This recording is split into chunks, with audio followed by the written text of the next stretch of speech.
Último bloque de Fuera de Serie. Estamos en comunicación con Luis Rosales para hablar un poco del ámbito internacional. ¿Qué tal, Luis? ¿Cómo se encuentra? Buen día, un gusto estar con ustedes. Igualmente, Agustín Henrich lo saluda. Hola Agustina, ¿qué tal? Luis, es inevitable, por supuesto, hablar y preguntarle por Venezuela. Es uno de los temas más relevantes de estos días. ¿Qué le parece que va a pasar con esto del apoyo y no apoyo de Estados Unidos? Recordemos que, por lo que se puede leer, es su principal socio económico, pero a su vez ellos se autodenominan, digamos, anti-Estados Unidos, pero la economía venezolana depende en gran parte de Estados Unidos. Depende en gran parte de los Estados Unidos, pero siempre dependió, ¿no? Es decir, en plena época de Chávez y sus discursos anticapitalistas, antiimperialistas, antinorteamericanos, es decir, cuando se acuerda en las Naciones Unidas decía siento olor a azufre porque se acababa de ir Bush, el diablo. Bueno, le faltaba decir a Chávez que las calderas que producen el fuego del infierno donde estaba el diablo se alimentan de petróleo, o se alimentaban y se alimentan todavía de petróleo venezolano. Digamos, el 14% del petróleo que consumen los norteamericanos es venezolano. Es muchísimo. Es el principal consumidor de petróleo del mundo, importa una parte importante de su petróleo, mucho lo importa de México, otro tanto importa de Venezuela, y produce mucho Estados Unidos también, pero consume muchísimo. Entonces, era un negocio para Estados Unidos bastante redondo, tener un opositor en el mundo que los denunciaba por todos lados y los agredía, pero por otra parte le proveía el petróleo a un precio barato y hacían un negocio enorme. Por eso nunca fue una amenaza real Chávez de los Estados Unidos, porque no es ni por casualidad el fundamentalismo musulmán, ni los dictadores del Medio Oriente, o Gaddafi que podían, o Irán que puede fabricar bombas atómicas, todo lo contrario, era un proveedor de petróleo muy interesante y a muy buen precio. Se da una particularidad en esa relación, que el petróleo que produce Venezuela es un petróleo que se llama bituminoso, que se parece un poco al alquitrán para que la gente lo entienda. Y ese alquitrán, ese petróleo muy pesado, se puede vender a pocos clientes que tengan la tecnología necesaria, las herramientas necesarias para poder refinarlo y transformarlo en combustible, en nafta. Digamos, es para un público muy específico. Estados Unidos instaló en territorio norteamericano gran parte de esas refinerías, sobre todo en el Golfo de México. Entonces, del otro lado del Mar Caribe. Entonces, el petróleo va en barco hacia los Estados Unidos y ahí se refina y se transforma en combustible. Y hay una gran cantidad de estaciones de servicio en el sur de Estados Unidos que son de PDVSA, de la petrolera venezolana. Entonces, hay una relación de comercio y de negocio bastante intrincada que es difícil de desmontar. Entonces, ¿qué está haciendo ahora Estados Unidos con la iniciativa del presidente Trump y la inspiración del asesor principal de seguridad que se llama Bolton? Sí. Este señor se le ocurrió, asfixiémoslo al régimen de Maduro desde el punto de vista financiero. Ahora, si le seguimos comprando todo el petróleo, ¿cómo lo van a hacer? Van a seguir comprando el petróleo, pero la cuenta del petróleo la van a depositar en una cuenta norteamericana que se la congelan a Maduro. Se la van a dar a disponibilidad a Guaidó. Ese es el plan. Ahora, puede ser que Venezuela en estas condiciones deje de mandar petróleo, pero es como una situación compleja. Pero por ahí pasa la relación entre los Estados Unidos y Venezuela. Es una relación que está muy tensa desde el punto de vista de lo político, de lo discursivo, pero que en lo económico todavía sigue siendo una relación que beneficia a las dos partes. Bien, Luis Rosales, un gusto. Baltasar Schubert lo saluda. Gracias por estar en Fuera de Serie. Le quiero consultar por el tema Rusia y Venezuela, porque ha habido dichos de Rusia de que puede haber un baño de sangre. La pregunta es, ¿son una amenaza? Porque en el último tiempo ha habido una asistencia muy fuerte de los rusos en materia financiera hacia Venezuela, con respecto a préstamos por millones de dólares a cambio de petróleo. Bueno, tanto Rusia como China son dos potencias que están apoyando a Maduro no tanto por lo que Maduro signifique. Hay dos planos. Hay un plano que es el geopolítico, no ideológico, porque ni China ni Rusia adhieren a la ideología salvaje de Maduro, digamos, al bolivarianismo, al socialismo del siglo XXI, que no está funcionando claramente. O sea, más allá de cualquier otra lectura, la lección que uno saca de Venezuela es que nuevamente el socialismo fracasó. Fracasó en su versión venezolana, como lo había hecho en su versión soviética en Rusia, en su versión polaca, búlgara, rumana, checoslovaca, albanesa, yugoslava, vietnamita, cubana, en todas las versiones que se ha sido aplicado el socialismo en diferentes partes del mundo, termina generalmente con una dictadura y con la economía demolida, y con muros o vallas tratando de evitar que la población se vaya. El muro de Berlín se construyó para que los alemanes del este no se fueran en masa hacia el oeste, no era para proteger a Alemania del este. Y los venezolanos son 4 millones los que se han escapado de Venezuela, no hay un solo ser humano que se vaya a vivir a Venezuela. Lo mismo pasaba con los soviéticos que desertaban a Occidente en cuanto podían, si eran atletas o lo que fuera, se iban del otro lado. Entonces siempre termina así esa historia, lamentablemente, porque cuando lees las propuestas socialistas son muy tentadoras, están escritas muy bien desde el punto de vista literario, son románticas, entusiasman realmente a los jóvenes, a los artistas. Ahora, puestas en práctica, fracasan. El consejo y la lección que uno puede tomar es: tratemos de aprender de esta experiencia, y ya que hay tanta facultad de ciencia política, tanto becario del CONICET, enamorado de las ideas marxistas o socialistas, lo ideal sería que inventen algo nuevo que funcione, que se pongan las pilas y en vez de replicar un modelo, un experimento que no funciona, que ya está claro que no funciona, y Venezuela es otro ejemplo pero enorme de esto, que inventen algo que supere al capitalismo y a la democracia estilo norteamericano, inglesa o europea. Está bien, es injusto, este sistema es muy injusto, pero es el único que ha permitido sacar gente de la pobreza en el mundo entero. A las injusticias del sistema, que las superen con un sistema mejor, superador. No es tan fácil, parece. Pero bueno, Rusia y China no lo apoyan a Maduro desde el punto de vista ideológico, no tiene nada que ver, no están aplicando socialismo del siglo XXI ni en Rusia ni en China, mucho menos en China. En China el Partido Comunista se ha vuelto capitalista, más que en Estados Unidos, más que en norteamericanos. Rusia y China lo apoyan por una cuestión, sobre todo los chinos, de interés. Hay dos planos allí. Por un lado, los recursos, el petróleo venezolano. Tanto Rusia y China le compran petróleo a Venezuela, pero en vez de darle cash como le daban los norteamericanos, le dan deuda. Le permiten a Maduro financiar sus déficits con deuda que de largo plazo que se paga con petróleo, por una parte. Y por otra parte, sobre todo Rusia, pero también China, le interesa, así como a los Estados Unidos, en su carrera global geopolítica, siempre tiene alguna acción en los países cercanos a Rusia, que molestan mucho a Rusia, como Ucrania, en Crimea, todo este asunto.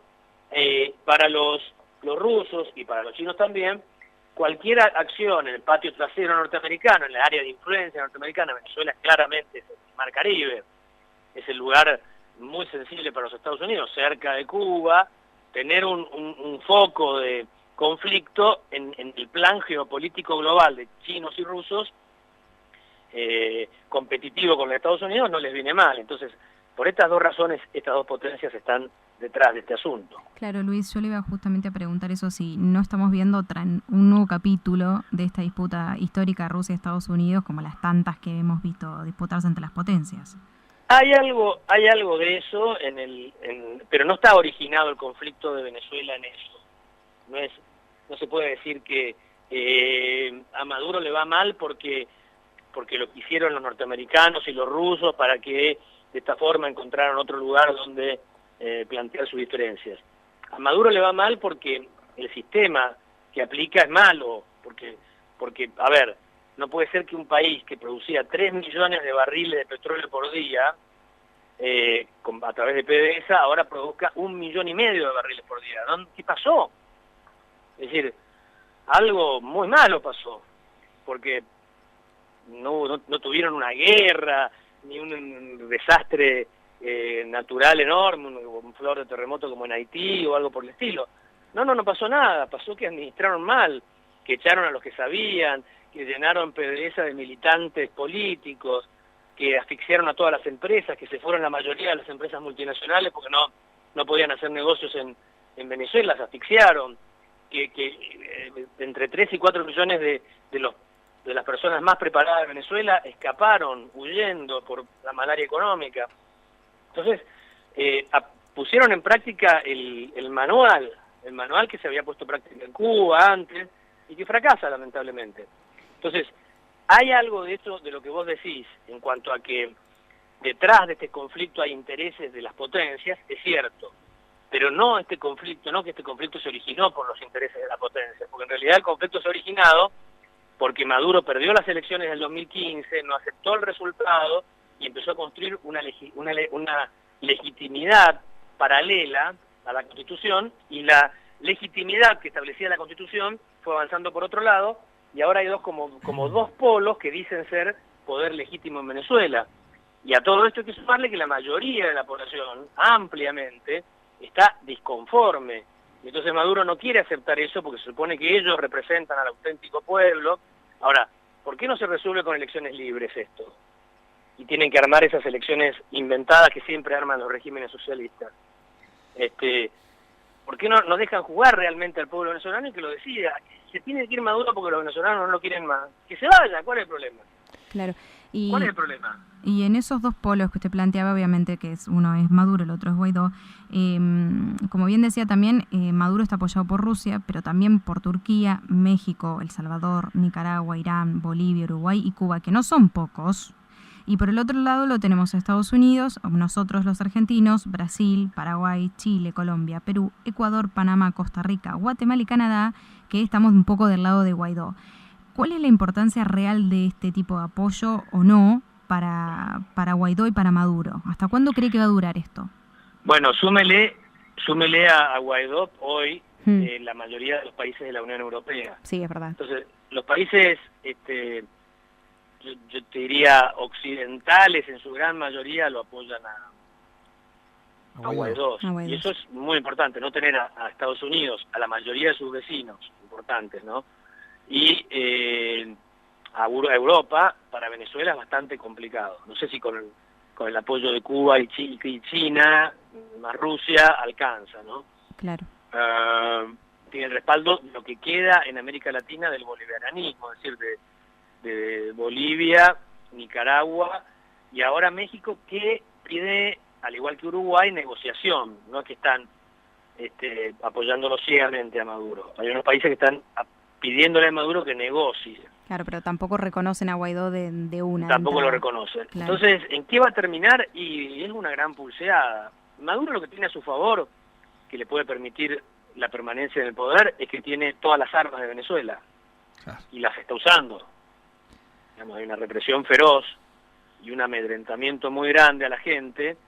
Por eso la gente no sale sale masivamente, pero muy en paz, porque del otro lado están todas las armas. Y eso es clave, Si eso no sucediera, Maduro no estaría en el poder, no le quepa la menor duda. Se tendría que haber ido como de la Rúa en un helicóptero renunciando. Pero con todo el poder militar y sin que le importe demasiado el ejercerlo, el usarlo, la perspectiva es que Maduro pueda tener la sobrevivencia, claramente. Luis, y esta posibilidad que Trump de alguna manera dejó trascender cuando dijo de que están todas las opciones bajo la mesa de la posibilidad de una intervención militar de Estados Unidos, digo, ¿cómo ve ese escenario? Y en caso de que eso se diera, ¿no fortalecería el relato de Maduro en cuanto al impacto del golpismo americano o la injerencia de otro país en Venezuela? ¿Cómo lo ve? Es poco probable que suceda. Con Trump lo improbable puede ser probable, ¿no? Eso nunca se sabe. Sí. Pero es poco probable porque ya no son épocas de intervenciones norteamericanas como era en otra época, que de repente es más difícil que esto suceda. Afortunadamente, eso ya no pasa. Venezuela es un país muy complejo, muy grande, muy poblado, hay mucha gente armada. Sería un derramamiento de sangre gigantesco si esto sucediera. Lo lógico sería que entre en razones Maduro, que renuncie y que convoque a elecciones en las que tal vez se pueda presentar él, pero con elecciones transparentes, libres, con supervisión de los organismos internacionales, no la fantochada que hizo por la que ganó él. Las últimas elecciones transparentes en Venezuela fueron las de 2015, que salió 60-30 y algo. Todos hacen suponer que desde el 2015 hasta ahora se agravó la situación, así que es posible que entre el 70 y pico, 80% de los venezolanos estén en contra. Como eso lo sabe Maduro, no quiere aflojar esa carta, pero es la única carta que es volver a la esencia de la democracia, que sean los venezolanos los que deciden, que es lo que tenía que haber pasado desde el 2015. Maduro se tendría que haber ido ya, habría perdido las elecciones del 17 y se tendría que ir. Sí. A afrontar la justicia si tienen que afrontar, pero eso es imposible de tolerar, de entender, de asimilar por parte de un hombre y de un régimen, de un estilo, que se siente el elegido para gobernar, que por más que que la gente no lo quiera, es porque la gente no se da cuenta, pero que es el camino, y con mucho esfuerzo vamos a llegar a el mundo utópico más justo que nosotros propiciamos, pero que después nunca se da. Claro. Siempre termina así, lamentablemente. Luis, ¿y quiénes podrían ser, en caso de que finalmente se llamen a elecciones libres? ¿Quién podría ser? Sí, Luis, en caso de que se llamen a elecciones libres finalmente, ¿quién podría ser esa figura que emerja en Venezuela? Porque Trump rompió un poco con lo que venía sucediendo en Estados Unidos, Bolsonaro en Brasil, son como que vienen a romper con son antisistema político tradicional. ¿Quién podría ser en Venezuela esa figura? Bueno, yo no sé si hace falta un antisistémico, seguramente, no sé si Guaidó por ahí, que ahora ha demostrado que existe y que puede que sea, del chavismo alguno se presentará, tal vez el propio Maduro, no sé, si hubiera elecciones libres o algún otro, y de la oposición hay infinidad de dirigentes. La vez pasada fue Capriles con una interna, sí. Tenés a Leopoldo López, que sigue preso en domicilio ahora, pero estuvo 5 años de preso y tiene altísima popularidad y es el mentor de Guaidó, porque Guaidó es diputado del partido de Leopoldo López, de Voluntad Popular, que contra todo lo que se cree, que le dicen la derecha, no sé qué, son afiliados a la Internacional Socialista, es decir, son un partido, serían como un partido de centro-izquierda moderada europea. Por eso hoy el presidente de España, que es socialista, no es de derecha, decidió apoyar a Guaidó, digamos. La izquierda moderada, racional, democrática, moderna, europea, apoya a Guaidó, no a Maduro. A Maduro ideológicamente lo apoyan, no sé, los trotskistas que quedan en algún lugar, el marxismo residual que queda en algún lugar, desde el punto de vista ideológico, ¿no? Pero ¿podría realmente Maduro presentarse a esas elecciones? Porque muchos se hablan de como que de un exilio, otros, bueno... Bueno, claramente, creo que él terminaría exiliándose, renunciando, porque es muy complicado lo que se ha montado en Venezuela, ¿no? Pero bueno, habrá que verlo. Habrá que verlo, realmente, Luis.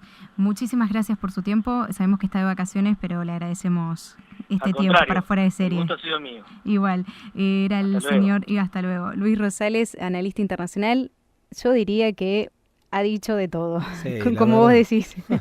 Ha dicho de todo, muy completo, y qué compleja la situación de Venezuela, y qué distingos que hace este analista Luis Rosales, en el sentido de cómo han terminado los procesos socialistas en el mundo, estos regímenes que siempre han dejado debacle y pobreza y exilio, tal como lo dice, a lo largo y ancho del mundo, siempre se ha manifestado de la misma manera. El capitalismo no es un sistema perfecto, es perfectible, pero indudablemente ha podido y ha posibilitado emerger y salir de la pobreza extrema a muchas sociedades, más allá de montón de cuestiones que necesita mejorarse, pero el socialismo claramente no es un modelo, es un régimen, y lo único que hace es condenar a la gente a la marginación. Así que me parece que ha sido muy destacado.